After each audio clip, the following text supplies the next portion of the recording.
ఓం నమ శివాయ. శ్రీ వికారినామ సంవత్సరంలో ధనురాశి యొక్క వివరాలు మనం తెలుసుకుందాం. ధనురాశిలో మూలా నక్షత్రం యొక్క 4 పాదాలు, పూర్వాషాఢ నక్షత్రంలో 4 పాదాలు, ఉత్తరాషాఢ నక్షత్రంలో 1 పాదం కలిపితే ధనుస్సు రాశి అవ్వడం జరుగుతుంది. వీరికి ఈ సంవత్సరం ఆదాయ వ్యయాల గురించి కూడా మనం తెలుసుకుందాం. ఆదాయం 2, వ్యయం వచ్చి 8. చూడండి, ఆదాయం 2, వ్యయం వచ్చి 8 అంటే 6 రూపాయలు వీళ్ళు అప్పుల పాలవుతున్నారు అని ప్రారంభంలోనే మనకు జ్యోతిష శాస్త్రం చెప్తుంది. అలాగా గౌరవం 6, అవమానం 1.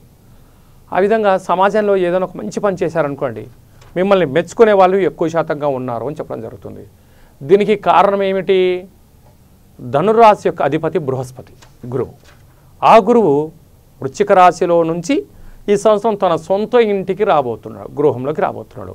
కనుకనే వీరికి గౌరవ సన్మానాలు జరుగుతాయి అని చెప్పడంలో ఏమాత్రము సందేహం లేదు. ఈ యొక్క రాశి వారికి పొత్తులో వ్యాపారాలు గతంలో అనుకూలించకపోయినా ఇప్పుడు అనుకూలించేటువంటి పరిస్థితి కలుగుతుంది. ఈ యొక్క రాశి వారికి ప్రస్తుత కాలమాన ప్రకారంగా ఏళ్ల నాటి శని కూడా జరుగుతుంది. అంటే శని సంచార స్థితి. ఇప్పుడు ధనుసు రాశిలో శని భగవానుడు అక్కడ ఉన్నాడు. ఆ శనేశ్వర భగవానుడే ఈ సంవత్సరానికి అధిపతి రాజు అయ్యాడు. కనుక వీళ్ళకు ప్రమోషన్స్ కానీ, ఒక ప్రాంతం నుంచి మరో ప్రాంతానికి ట్రాన్స్ఫర్స్ కానీ, ఎక్కువ శాతంగా విదేశానికి వెళ్ళడం కానీ, అఖండమైనటువంటి కీర్తి ప్రతిష్టలు కానీ, రాజ సన్మానాలు జరిగే సమయం ఆసనమైంది.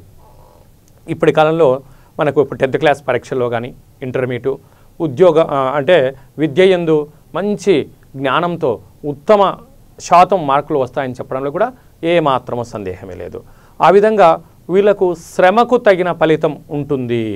అదే కాకుండా ప్రతి దానిలో కూడా నైపుణ్యత, అంటే ఈ మధ్యకాలంలో పోటీతత్వం పెరిగింది కనుక ఆ యొక్క ప్రతి దానిలో నైపుణ్యత కలిగిన వ్యక్తులకే ఉన్నతమైనటువంటి రాజ సన్మానాలు జరుగుతాయి.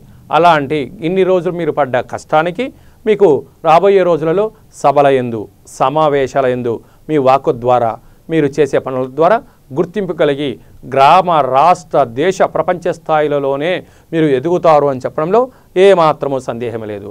ఈ సంవత్సరము రైతులకు కొద్దిపాటి ఇబ్బందిగా ఉందిగా చెప్పొచ్చు. ఎందుకంటే రాశిలోనే శని, ఆ యొక్క రాజు కూడా శనీశ్వరుడు కనుక పంటలు కొద్దిపాటి తగ్గించుకొని, అంటే వర్షాధారం మీద ఉండేటువంటి పంటలకు తగ్గించుకొని అనుకూలంగా వ్యవసాయం చేసుకోవడం ఉత్తమోత్తం. ఎందుకంటే మన భారతదేశానికే క్రియాశీలకం ఎవరయ్య అంటే రైతే వెన్నెముక అంటారు.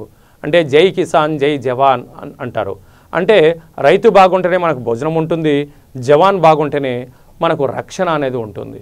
కానీ అలాంటి రైతుకి ఈరోజు కష్టం వస్తే తీర్చే పరిస్థితి లేదు పరిస్థితి. అంటే ఈ ప్రభుత్వాలు నేను ఇన్ని సబ్సిడీలు ఇచ్చాను, అన్ని రకాల సబ్సిడీలు ఇచ్చానని చెప్తారే తప్ప ఏ ఒక్క రైతును ఆదుకున్న పరిస్థితి లేదు. కనుక రైతులము మనమందరము కలిపి మనం కూడా ఒంటెద్దు పోకుండా ఏదైతే పంట పండుతుందో తక్కువ ఖర్చులతో వ్యవసాయ సాగుబడిని మనం ఈ సంవత్సరం ఏర్పాటు చేసుకోగలిగితే ధనురాశి వారికి కొద్దిపాటి ధనం మిగిలేటువంటి అవకాశాలు కనపడుతున్నాయి. ఎప్పుడైతే వీళ్ళకు చెప్పిన పని ఇంట్లో వాళ్ళు చేయలేదనుకోండి, లేకుంటే పెద్దవాళ్ళు ఒంటెద్దు పోగడగా వెళ్ళి చేశారనుకోండి, పిల్లలు అంటారు, నానా ఆ రోజు నేను చెప్తే నువ్వు ఈ పని చేయలేదు కనుకనే ఈరోజు మనం ఈ రంగంలో నష్టపోయాము అనేటువంటి వాగ్వివాదాలు కలుగుతాయి.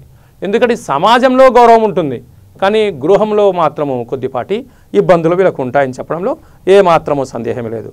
అలాగా వ్యాపారులకు కొద్దిపాటి ఆదాయం చెప్పుకోవచ్చు. చిరు వ్యాపారులు వీళ్ళకు ఆదాయం ఉంటుంది. పెద్ద పెద్ద పారిశ్రామికవేత్తలో ఉండబడిన వాళ్ళు సలహాలు తీసుకొని వ్యాపారాలు చేయగలిగితే మంచి స్థితి ఉంటుంది అని చెప్పడంలో ఏమాత్రము సందేహం లేదు. ఆ విధంగా వీళ్ళకు అనుకున్నటువంటి పనుల్లో విజయం సాధించలేని పరిస్థితుల్లో ఏదన్నా ఉన్నట్లయితే శనైశ్వరుడు స్వామివారికి అభిషేకం చేయడం, శనేశ్వరుడికి తైలాభిషేకం చేయడం, నువ్వులు దానం చేయడం, వీలైతే ఆ పక్షులకు, జంతువులకు ఆహారం చేయడం వలన పశుపక్షాదుల యొక్క ఆశీస్సులు కలిగి వీళ్ళకు శుభం కలుగుతుంది అని చెప్పడం జరుగుతుంది. అలా కుదరకపోతే శివాలయంలో వెళ్ళి రోజు కాసేపు 10 నిమిషాలు కూర్చోవడము, వెంకటేశ్వర స్వామి వారి యొక్క విష్ణు సహస్రనామ పారాయణం చేయడం వల్ల వీళ్ళకు సకల శుభాలు కలుగుతాయని చెప్పడంలో ఏమాత్రము సందేహం లేదు. ధనస్సు అంటే ఒక అంబు అనేటువంటిది, అంటే ఎక్కడో ఉండబడినటువంటి ఫలాన్ని ఛేదించాలంటే గురి తప్పకుండా వీళ్ళు చేయగలగాలి. ఏకాగ్రత, సాధన, లక్ష్యం ఎప్పుడైతే వీళ్ళు పెట్టుకుంటారో వీళ్ళు జీవితంలో ఉన్నత స్థాయికి ఎదుగుతారు అని చెప్పడంలో ఏమాత్రమూ సందేహమే లేదు. కనుక ఈ రాశివారు ఎక్కువ శాతంగా తెలుపు వర్ణ వస్త్రాలు ధరించడము, పసుపు రంగు బట్టలు ధరించడము వలన వీళ్ళకు సకల శుభాలు కలుగుతాయని చెప్పడంలో సందేహం లేదు. ఎక్కువ శాతంగా ఈ ధనురాశి జాతకులు గురువారం పూట సాయినాథుని దర్శించడం, సాయిబాబా దేవాలయంలో ప్రసాదాన్ని దానం చేయడం, ప్రసాదాన్ని స్వీకరించడం వలన వీళ్ళకు సకల శుభం కలుగుతుంది అని చెప్పడంలో ఏమాత్రము సందేహమే లేదు.